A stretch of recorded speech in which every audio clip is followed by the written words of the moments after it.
जुमा के फ़ज़ाइल। नंबर 1, सब दिनों का सरदार।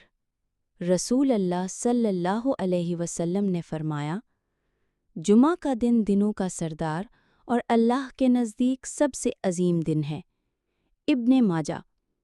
नंबर 2, गुनाहों की माफ़ी का सबब।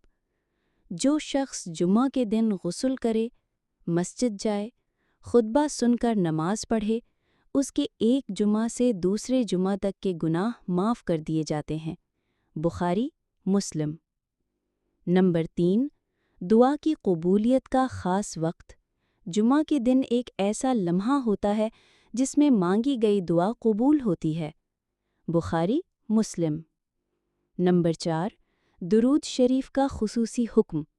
जुमा के दिन कसरत से दुरूद शरीफ पढ़ने का हुक्म है। नंबर 5, हज़रत आदम अलैहिस्सलाम की पैदाइश और जन्नत में दाखिला।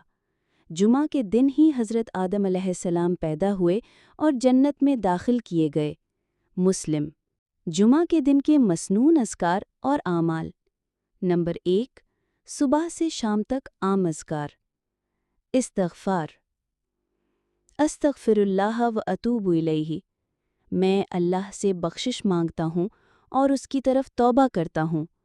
ला इलाहा इल्लल्लाह कसरत से पढ़ना।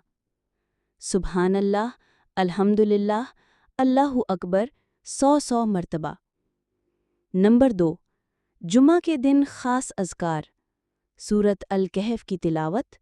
रसूल अल्लाह सल्लल्लाहु अलैहि वसल्लम ने फरमाया, जो शख्स सूरत अल-कहफ़ जुमा के दिन पढ़े, उसके लिए एक जुमा से दूसरे जुमा तक नूर होगा।